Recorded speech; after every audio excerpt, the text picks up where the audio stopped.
Hello students, welcome to our YouTube channel MedZ Exam, a place where we prefer smart work over hard work। आज का जो अपन का topic है end game series का है। ठीक है, सीरीज का स्पेलिंग यहाँ पर मिस्टेक लिखा हुआ है इसमें। ठीक है, तो ये एंड गेम सीरीज का है, केमिस्ट्री का है, थर्मोडायनेमिक्स पार्ट 1। ठीक है, यहाँ पर क्या है, थर्मोडायनेमिक्स पार्ट 1 है। सीरीज का स्पेलिंग यहाँ पर मैं ठीक कर देता हूँ यार, ये मिस्टेक हो गया। ठीक है, तो यहाँ पर क्या है, फर्स्ट पार्ट है थर्मोडायनेमिक्स का। फर्स्ट पार्ट यहाँ पर क्या करेंगे, थर्मोडायनेमिक्स केमिस्ट्री का 1 to 5 क्वेश्चंस करेंगे, यानी 5 क्वेश्चन आज करेंगे, 5 क्वेश्चन कल करेंगे। काफ़ी इंपॉर्टेंट चैप्टर है, इससे 2 क्वेश्चंस आते हैं। चलो फिर स्टार्ट करते हैं। तो फर्स्ट जो क्वेश्चन है, calculate the amount of work done in joule when 1 mole of an ideal gas contained in a bulb of 2 liter capacity at 1 atom is allowed to enter in evacuated bulb of 10 liter capacity। यहाँ पर एक keyword है, keyword यहाँ पर क्या है, evacuated। ठीक है, evacuated वर्ड जो है यहाँ पर, ये काफ़ी इंपॉर्टेंट है। इसका क्या मतलब होता है? ठीक है, यहाँ पर एक्सटर्नल प्रेशर जो है वो क्या है, 0 है। यही बात याद रखना, यहाँ पर एक्सटर्नल प्रेशर या प्रेशर जो है अप्लाई है वो कितना, एटमॉस्फेरिक प्रेशर कितना हो गया, 0 हो गया। एवैक्यूएटेड बोल दो या वैक्यूम बोल दो। ठीक है, वहाँ पर क्या होता है, प्रेशर जो होता है वो एक्सटर्नल प्रेशर कितना हो जाता है, 0 हो जाता है। बहुत ही इंपॉर्टेंट क्वेश्चन है ये। ठीक है, तो अगर वर्क डन, ये फर्स्ट केस है, and in another case it is allowed to expand from 1 litre to 5 litre against a pressure of 1 atm। तो यहाँ पर प्रेशर मेंशन्ड है, लेकिन फर्स्ट केस में प्रेशर को बोला गया है कितना, 0, क्योंकि एवैक्यूएटेड चैम्बर है। ठीक है, जब भी एवैक्यूएटेड चैम्बर में ले जाते हो या फिर वहाँ पर वैक्यूम में ले जाते हो तो वहाँ पर क्या हो जाता है, पी एक्सटर्नल जो होता है वो क्या हो जाता है, इसके लिए 0 हो जाता है। कितना हो जाता है, पी एक्सटर्नल। ठीक है, पी एक्सटर्नल कितना हो जाएगा, 0 एटमॉस्फेरिक प्रेशर हो जाता है। क्लियर है? तो देखो फर्स्ट केस में वर्क डन निकालते हैं अपन। तो जो केस 1 है, तो वर्क डन का फॉर्मूला क्या होता है, work done is equal to minus P del V. Del V क्या है, चेंज इन वॉल्यूम है, यानी final volume minus initial volume, वहाँ से क्या निकल जाएगा, डेल वॉल्यूम निकल जाएगा। लेकिन यहाँ पर क्या है, पी एक्सटर्नल जो है वो कितना दिया हुआ है, 0 दिया हुआ है। ठीक है, तो ये केस 1 में क्या हो जाएगा, वर्क डन क्या हो जाएगा, 0 हो जाएगा। क्लियर है? क्योंकि यहाँ पर पी एक्सटर्नल क्या है, 0 दिया हुआ है एवैक्यूएटेड चैम्बर में। ये इंपॉर्टेंट है यहाँ पर। सेकेंड केस में देखते हैं, केस 2 में क्या होता है वर्क डन। ठीक है, केस 2 में क्या हो जाएगा, P work done is equal to minus P del V हो जाएगा। प्रेशर कितना दिया हुआ, 1 एटम दिया हुआ है। अब वॉल्यूम का चेंज कितना हो रहा है, from 1 litre to 5 litre against a pressure. ठीक है, यहाँ पर क्या हो रहा है, एक्सपेंशन हो रहा है, यानी ये क्या कर रहा है, work done by the system है। ठीक है, तो इस केस में क्या हो जाएगा, पी डेल वी। तो पी कितना दिया हुआ है, तो पी आपका 1 दिया हुआ है, 1 एटम दिया हुआ है। और जो चेंज इन वॉल्यूम है 5 माइनस 1 हो जाएगा। तो यहाँ से ये कितना हो जाएगा, 5 माइनस 1 हो जाएगा, दैट इज़ 4। तो ये कितना हो जाएगा, 1 इंटू 4 हो जाएगा, और यहाँ माइनस आ जाएगा, यानी ये कितना वर्क डन हो जाएगा, माइनस 4 लीटर एटम। ठीक है, लेकिन यहाँ पर क्वेश्चन में क्या, वर्क डन इन जूल निकालना अपन को। तो जूल में कन्वर्ट करने के लिए क्या होता है, 1 लीटर एटम, 1 लीटर एटम अगर इसको जूल में कन्वर्ट करोगे तो ये 101.3 जूल आता है। ठीक है, तो यहाँ पर कितना हो जाएगा, आप इसे माइनस 4 लीटर एटम को क्या करोगे, जूल में कन्वर्ट कर दोगे, यानी ये कितना हो जाएगा, माइनस 4 इंटू 101.3 जूल।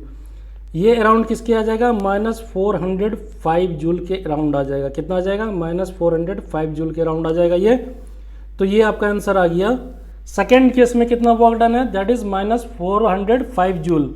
और फर्स्ट केस में कितना था, वर्क डन कितना है, 0 है। क्यों 0 है, क्योंकि यहाँ पर आप प्रेशर एक्सटर्नल क्या है, एवैक्यूएटेड चैम्बर में ले जा रहे हो, जहाँ पर वर्क डन जो होता है वो 0 हो जाएगा। क्लियर है? यानी इसका आंसर क्या हो जाएगा, C is the right answer. Clear है? नेक्स्ट देखते हैं, next question, the heat of combustion of naphthalene. ठीक है, नेफ्थलीन क्या हो गया, हाइड्रोकार्बन है यहाँ पर। At constant volume at 25 degrees centigrade was found to be minus 5133 kilo joule per mole, यानी कांस्टेंट वॉल्यूम पे इंथैल्पी दिया हुआ है। तो कांस्टेंट वैल्यू पे इंथैल्पी कितना हो जाता है, डेल यू से रिप्रेजेंट करते हैं। ये इंथैल्पी एट कांस्टेंट वॉल्यूम होता है, और इसका वैल्यू कितना दिया हुआ डेल यू का, माइनस 5133 किलो जूल पर मोल। क्लियर है यहाँ से? Calculate the value of enthalpy change at constant pressure at the same temperature. Temperature यहाँ पर डिग्री सेंटीग्रेड में दिया हुआ है, इसको केल्विन में कन्वर्ट करोगे तो ये कितना हो जाएगा 273 प्लस 25 दैट इज 298 केल्विन हो जाएगा। क्लियर है। अब देखते हैं यहाँ पर इसका एक क्वेश्चन लिखते हैं। कंबशन है नेफ्थलीन का, तो कंबशन का इक्वेशन क्या हो जाएगा C10H8।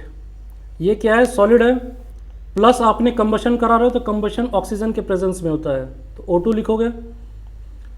जब हाइड्रोकार्बन का कंबशन होता है तो क्या बनता है CO2 रिलीज होता है और वाटर का फॉर्मेशन होता है। दो प्रोडक्ट ही बनते हैं CO2 and water in case of hydrocarbon का कंबशन में। क्लियर है। अब इसको बैलेंस करते हैं तो यहाँ पर ये क्या हो जाएगा 12 O2 आ जाएगा और ये क्या आ जाएगा 10 CO2 आ जाएगा और यहाँ पर 4 H2O आ जाएगा। क्लियर है। तो H2O लिक्विड में है। अब यहाँ से क्या निकालना है डेल Ng निकालना आपको। ठीक है। इस केस में जो डेल Ng हो जाता है, डेल Ng क्या होता है गैसियस प्रोडक्ट। ठीक है। Moles of gaseous product minus जो मोल्स ऑफ गैसियस रिएक्टेंट। तो यहाँ पर गैसियस प्रोडक्ट कौन सा है 10 है। ठीक है। CO2 हो गया और यहाँ पर रिएक्टेंट कौन सा हो गया 12 O2 हो गया, यानी -12 करेंगे। दैट मीन्स ये डेल Ng का कितना आ गया वैल्यू -2 आ गया यहाँ से। अब देखो, अब सिंपल सा फॉर्मूला यूज करेंगे यहाँ पर del H enthalpy at constant pressure is equal to del U enthalpy at constant volume plus del NgRT। ये क्या हो जाएगा डेल NgRT, ये फॉर्मूला होता है। अब यहाँ पर क्या करेंगे अपन वैल्यू पुट कर देंगे। तो डेल U का वैल्यू कितना दिया हुआ था -5133 दिया हुआ था किलो जूल पर मोल। किलो जूल में निकलेगा आंसर, याद रखना ये बात को, बहुत इंपॉर्टेंट है, किलो जूल में निकल रहा है। क्लियर है। अब यहाँ पर क्या करेंगे अपन इसको प्लस कर देंगे डेल NgRT। तो डेल NgRT यहाँ पर कितना आ गया अपन का 298 है। ठीक है। तो आप देखो यहाँ पर एक बात समझना, डेल Ng कितना हो जाता है -2 है। R का वैल्यू जूल के टर्म्स में कितना आ जाएगा 8.314, ये आ गया जूल के टर्म्स में। क्लियर है। अब देखो यहाँ पर टेम्परेचर कितना है 298 केल्विन है, तो ये तो आ गया अपना जूल में। लेकिन अगर इसे किलो जूल में करना है तो क्या करोगे आप डिवाइडेड बाय 1000 कर दोगे। ठीक है। यानी 10⁻³ आ जाएगा यहाँ पर। ये क्लियर है, ये कॉन्सेप्ट क्लियर हो गया। अब यहाँ से अगर इसे आप सॉल्व करोगे तो ये कितना आ जाएगा -5138। ठीक है। ये कितना आ जाएगा -5318 किलो जूल आ जाएगा। कितना आ जाएगा किलो जूल आंसर आ जाएगा। क्लियर है। ये कोई भी डाउट नहीं यहाँ पर, सिंपल सा कॉन्सेप्ट था। तो इसका आंसर क्या हो जाएगा बी आंसर हो जाएगा। B is the right answer. ठीक है। यहाँ पर आपको क्या करना पड़ेगा, सबसे पहले क्वेश्चन लिखो और इस फॉर्मूला पे बैठा दो del H is equal to del U plus del NgRT। तो यहाँ पर ये क्या है डेल H क्या होता है enthalpy at constant pressure, del U क्या हो जाएगी इंथैल्पी एट कांस्टेंट वॉल्यूम और डेल NgRT से आप ऐड कर दोगे तो ये आंसर आपका आ जाएगा। यहाँ पर आपको क्या करना है टेम्परेचर को केल्विन में कर लेना है, डेल Ng का निकाल लेना है। डेल Ng का आपने यहाँ पर निकाला हुआ है। क्लियर है।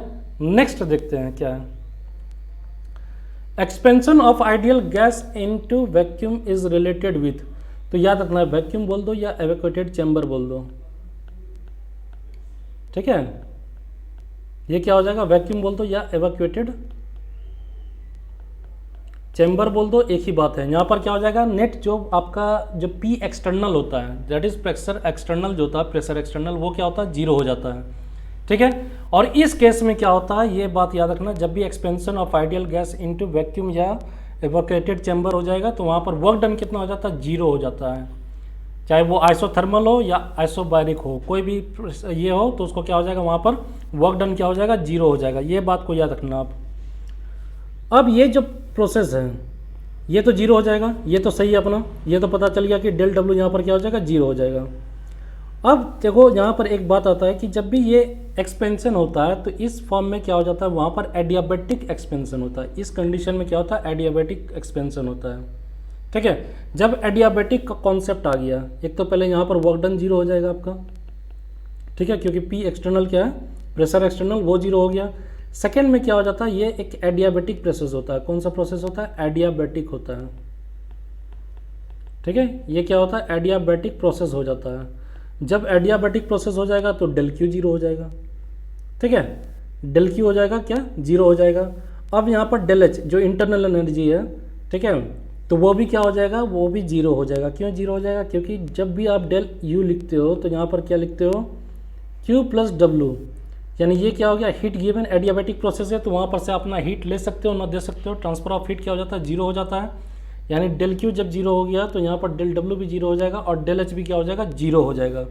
यानी इस केस में क्या हो जाएगा, सारा का सारा, यानी डेल यू हो जाए, डेल क्यू हो जाए या फिर आपका डब्ल्यू हो जाए, सारा क्या हो जाएगा, जीरो हो जाएगा। यानी आंसर क्या हो जाएगा इसका, ऑल ऑफ दिस हो जाएगा। ये बहुत ही अच्छा क्वेश्चन है, बहुत ही अच्छा कॉन्सेप्ट है। ठीक है, नेक्स्ट देखते हैं अपन क्या है। देखो ये भी अच्छा क्वेश्चन है, ये काफ़ी अच्छा क्वेश्चन है, इसमें समझना।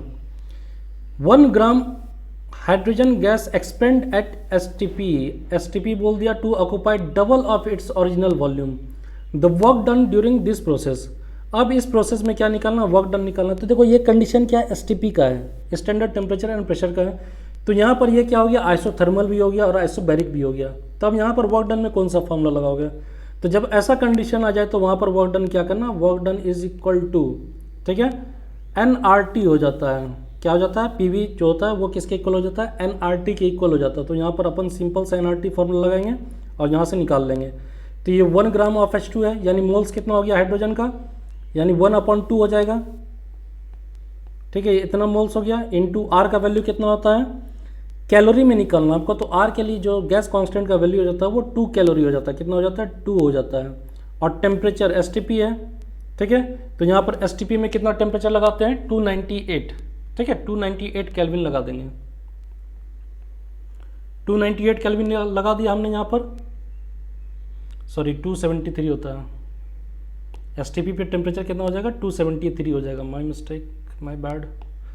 तो STP पे क्या टेम्परेचर हो जाएगा, 273 केल्विन हो जाता है। कितना हो जाता है, 273 केल्विन हो जाता है।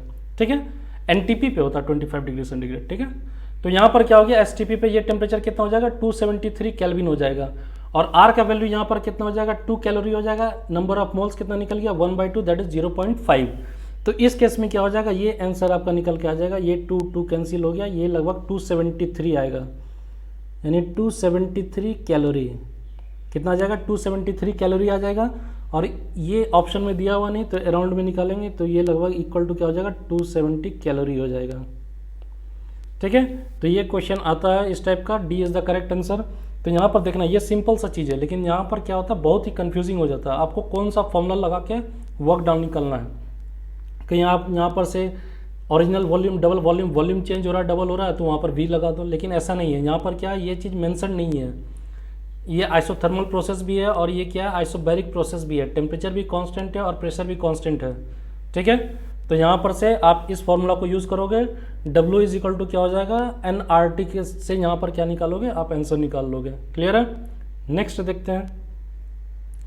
What is the change in internal energy, ये भी देखना। यहाँ पर देखो, यहाँ पर बेसिकली जो केमिस्ट्री का थर्मोडायनेमिक्स होता है, वहाँ पर कंसेप्ट आता है आपका, कितना आपका साइन कन्वेंशन कितना स्ट्रांग है। ठीक है, कितना इजीली आप सॉल्व कर सकते हो साइन कन्वेंशन लेके। यहाँ पर साइन कन्वेंशन बहुत ही इंपॉर्टेंट होता है इस केस में, थर्मोडायनेमिक्स के केस में। ठीक है, तो देखो what is the change in internal energy, यहाँ पर इंटरनल एनर्जी अपने को फाइंड आउट करना है।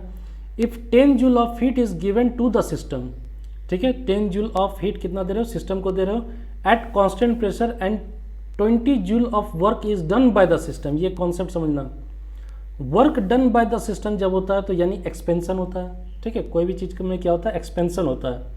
तो यहाँ पर क्या हो जाता है, वर्क डन क्या हो जाता है, नेगेटिव हो जाता है। देखो वर्क डन क्यों नेगेटिव हो गया, अगर एक्सपेंड कर रहे हो, ठीक है, जब सिस्टम एक्सपेंड कर रहा है तो वो किसकी कॉस्ट पे कर रहा है, अपना वो इंटरनल एनर्जी को यूज़ कर रहा है। ठीक है, अपना इंटरनल एनर्जी को यूज़ कर रहा है।